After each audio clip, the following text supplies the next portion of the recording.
आज 5 जिला को रेड एवं 4 जिला को ऑरेंज वार्निंग जारी कला पाणीपाग विभाग।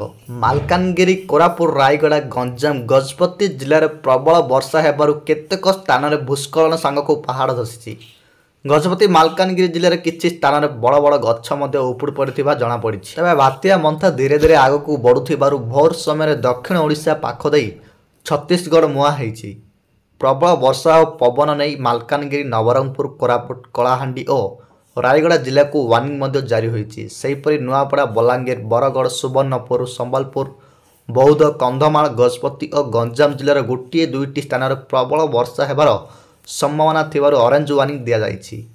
सेपटे समुद्र अशांत थिबारु आसंता काली जाए समुद्र जीवाकू बारण करा जाइछि। सेपटे बात्या मंथार मुकाबिला पई प्रस्तुति समीक्षा कले मुख्यमंत्री। 30टी ओड्राफ, 5टी एनडीआरएफ, 123टी अग्निशम दल नियोजित, 2048 आश्रयस्थल प्रस्तुत, 11,396 जन स्थानांतरित होइचंती। आवश्यक हेले आउ 30,554 जन को स्थानांतरित करा दिबो। 2,693 गर्भवती महिला स्वास्थ्य केन्द्र को स्थानांतरित करा जाइछि।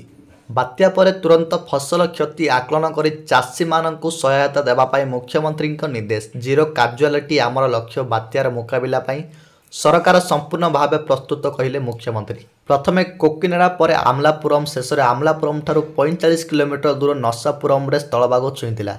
स्थलभाग छुईबा परे दुर्बल होई भीषण बात्यारे परिणत होइजिवो मंथा।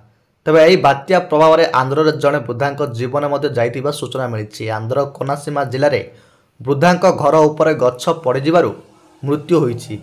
तेबे सही कोनसीमा जिलार अन्य एक स्थान में जड़े नाबालक एवं जड़े ऑटो ड्राइवर आहत होइथिबा सूचना मिली। सबडे आंध्र प्रदेश कथा जदि कहिबा आमे आंध्र प्रदेश रे नसापुरम रे स्थलभाग छुईछि बात्या मंथा। घर उपरे गछ पड़ी चलीगला जड़े वृद्धा जीवन।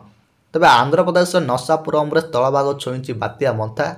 अमलापुरम ठारू 45 किलोमीटर दूर रे नसापुरम रे स्थलभाग छुईछि। भारतीय पाणीपाग विभाग पक्षरु एही सूचना दिया जाइछि। राति 11:30 रु 12:30 भितर लैंडफॉल करिछि। एही समय रे पवनर वेग घंटा प्रति 90-100 किलोमीटर रहितिला।